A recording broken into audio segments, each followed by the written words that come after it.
दोस्तों हर दौर में कुछ ऐसी किताबें होती हैं जो अमर हो जाती हैं, इमॉर्टल हो जाती हैं, लाफानी हो जाती हैं। इन किताबों का इंपैक्ट इतना ज्यादा होता है कि साला साल लोग इनके राइटर्स और कंटेंट के बारे में गुफ्तगू करते रहते हैं। आज जो बुक मैंने आप लोगों के लिए सिलेक्ट की है वो इसी कैटेगरी में फॉल करती है। It is an international best seller. लोग पिछले कई साल से पावर में बने रहने के लिए इस किताब को पढ़ते आ रहे हैं और इससे फायदा उठाते चले आ रहे हैं। बहुत से लोगों के लिए इस किताब का कंटेंट काफी कंट्रोवर्शियल भी है, क्योंकि उनके मुताबिक ये बुक चालाकी, मक्कारी, डिसीट, कनिंगनेस और श्रूडनेस को प्रमोट करती है। अब ऐसा है कि नहीं, ये बात आप वीडियो देख के ही डिसाइड कीजिएगा। सो मेरे साथ बने रहिए और चैनल को सब्सक्राइब करना और बेल आइकन दबाना मत भूलिए। Let's be back.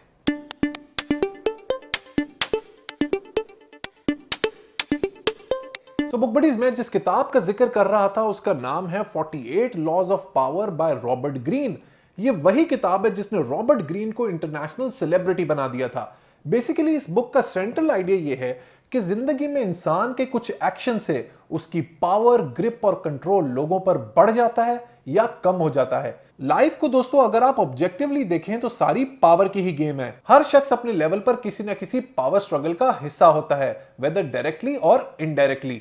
Robert Greene ने अपनी इस किताब में 48 यानी कि 48 लॉज ऐसी बताई हैं जिनको फॉलो करके कोई भी शख्स अपनी पावर को इंक्रीज कर सकता है और अपने इन्फ्लुएंस के स्पेक्ट्रम को बढ़ा सकता है। आज की वीडियो में हम इन 48 में से 24 लॉज को कवर करेंगे। बाकी की 24 के ऊपर चर्चा हम लोग नेक्स्ट वीक करेंगे। हमारा फॉर्मेट ये होगा कि मैं आपको लॉ बताऊंगा और उसके बाद उसकी बहुत ही ब्रीफ सी एक्सप्लेनेशन दूंगा, क्योंकि अगर मैं इसको बयान करने लग गया तो वीडियो बहुत ही ज्यादा लंबी हो जाएगी।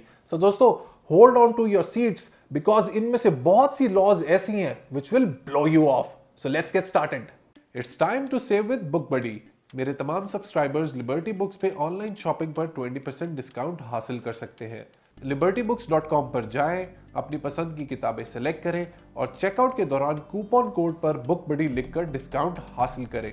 Read, enjoy and always buy original books. Law number 1, never outshine your master. जो लोग आपसे ऊपर हैं उनको हमेशा सुपीरियर और बड़ा फील करवाएं। अपनी होशियारी के चक्कर में आप उनमें फियर यानी डर और इनसिक्योरिटी पैदा कर सकते हैं जो आपके अगेंस्ट जा सकती है। लिहाजा जो भी आपका मास्टर है, ये जिससे भी आपने कुछ सीखा है, हमेशा उसको अपने सामने बेहतर फील करवाएं। Law number 2, never put too much trust in friends, learn how to use enemies. दोस्तों के ऊपर अंधा एतमाद ना करें, क्योंकि सबसे पहले वो ही आपसे जेलस होंगे और आपको धोखा देंगे। दोस्तों से बेहतर है आप अपने दुश्मनों से सीखें, क्योंकि वो आपको हमेशा अलर्ट रखेंगे। Law number 3, conceal your intentions. अपने इरादों को पोशीदा रखें, छुपा के रखें, ताकि कोई भी आपके अगेंस्ट अपना डिफेंस तैयार ना कर सके। लोगों को उलझा के रखें और अपने रास्ते पर चुपचाप चलते रहें। Law number 4, always say less than necessary. ज्यादा बोलने से इंसान अपनी बात की अहमियत खो देता है। लिहाजा अपने वर्ड्स और एक्सप्रेशन को कंट्रोल में रखें और जब बहुत अशद जरूरत हो तब ही बोलें, ताकि आपके वर्ड्स की वैल्यू कायम रहे। Law number 5, so much depends on reputation, guard it with your life. आपकी रेपुटेशन यानी कि आपकी हैसियत, आपकी पहचान, आपकी पावर की सबसे बड़ी सोर्स है। इसका भरपूर ख्याल रखें और लोगों के अटैक से बचाएं। आगे बढ़ते हैं दोस्तों लॉ नंबर 6 की जानिब। Court attention at all cost. अपने आप को प्रोमिनेंट करें, वाजे करें, लोगों को अट्रैक्ट करें, क्योंकि जो दिखता है वो बिकता है। लेकिन ये अट्रैक्ट करना बहुत ही सटल होना चाहिए ताकि लोगों के ऊपर आपका रोब कायम रहे। अगर आप क्राउड जैसे रह गए तो लोग आपको भुला देंगे। Law number 7, get others to do the work for you but always take the credit, that's vicious. दूसरों से काम करवाएं, उनकी नॉलेज, विजडम और एक्सपीरियंस का फायदा उठाएं और क्रेडिट खुद हड़प कर लें। यही वो कंट्रोवर्शियल चीजें हैं जिसकी वजह से ये बुक बहुत ही नोटोरियस है। Law number 8, make other people come to you, use bait if necessary. अपने मुखालिफिन यानी अपने ओपोनेंट्स को वर्गलाएं ताकि वो अपनी पोजीशन छोड़कर आपकी बात माने। ऐसा होने से आप आराम से उसे चित कर लेंगे। Law number 9, win through your action, never through argument. अगर लोगों से जीतना है तो बहस में जीतने की बजाय अपने एक्शन, अपने अमाल से जीते, यही असल जीत है। Law number 10, avoid the unhappy and unlucky, this is again vicious. जो लोग जिंदगी में नाखुश हैं और अनलकी हैं उनसे दूर रहें, क्योंकि वो अपनी बदकिस्मती से आपको भी इन्फेक्ट कर सकते हैं। Law number 11, learn to keep people dependent on you. लोगों को इतना ना सिखाएं कि वो इंडिपेंडेंट हो जाएं, हमेशा उनको अपने ऊपर डिपेंडेंट रखें ताकि आपकी पोजीशन हमेशा सॉलिड रहे। Law number 12, use selective honesty and generosity to disarm your victim. हर वक्त सच्चा होने की जरूरत नहीं है। जब आपको लगे सच बोलना है तब बोलें, और जब आपको झूठ से मैनिपुलेट करना है तब आप वैसा ही करें। हर वक्त की सच्चाई आपके लिए डेंजरस हो सकती है।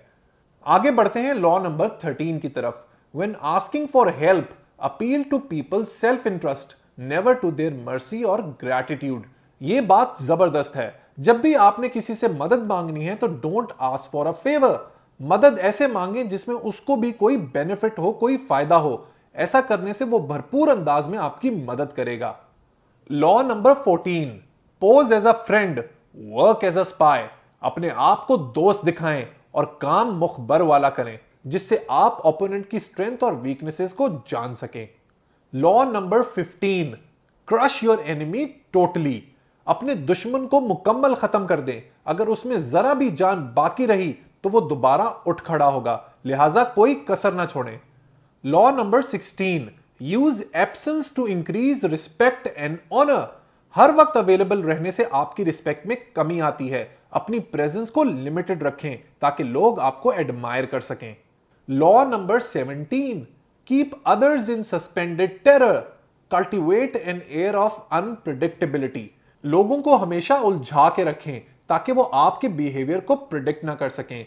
हर मौके पर लोगों को अपना नया अंदाज, नया रूप प्रेजेंट करें so that you catch them off balance.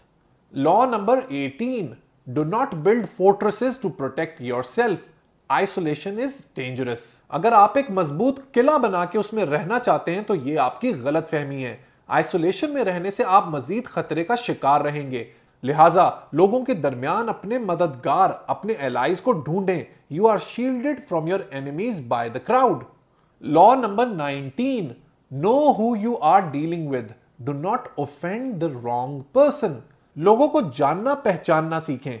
दुनिया में हर तरह के लोग होते हैं and you should know how to deal with all of them.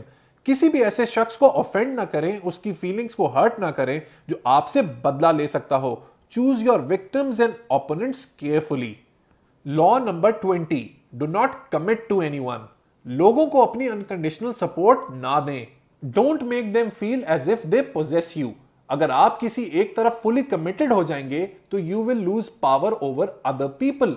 थोड़ा सा अलूफ रहें and gain the power that comes from their attention and frustrated desire. आगे बढ़ते हैं लॉ नंबर 21 की तरफ। Play a sucker to catch a sucker, seem dumber than your mark. कभी कभी बेवकूफ और अहमक बनने में ही फायदा होता है।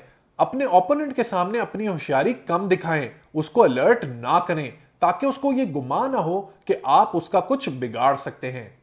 Law number 22, use the surrender tactic, transform weakness into power. कभी कभी हथियार डालना ही कामयाबी की तरफ पहला कदम होता है। अगर आपका हरीफ मजबूत है तो उसके साथ मिलकर काम करें और उसकी ताकत कमजोर होने का सब्र के साथ इंतजार करें। Make surrender a tool of power.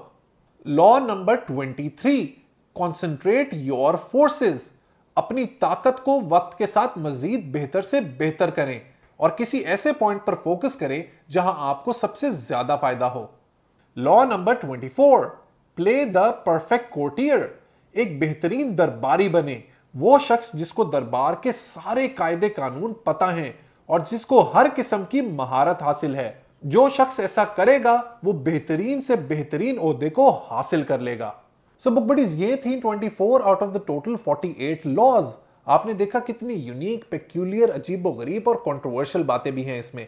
इस किताब का फॉर्मेट भी बहुत जबरदस्त है, जिसमें वो इनिशियली अपनी लॉ बताता है राइटर, उसके बाद उसकी ट्रांसग्रेशंस बताता है, यानी कि अगर आपने इस लॉ के खिलाफ किया तो आपके साथ क्या हो सकता है, और उसके वो हिस्टोरिकल रेफरेंसेस भी देता है। उसके बाद वो बताता है कि अगर आपने इस लॉ को ऑब्जर्व किया, यानी कि आपने इसको फॉलो किया, तो उसके आपको क्या फायदे हो सकते हैं। और लास्ट में कीज टू पावर भी बताता है कि इस लॉ को फॉलो करने के लिए आपको क्या क्या चीजें करनी पड़ेंगी। सो दोस्तों, अगली वीडियो में मैं आपको 24 मोर इंटरेस्टिंग लॉज जरूर बताऊंगा। So until next time, let's read, learn, progress in self actualise. Let's read Pakistan.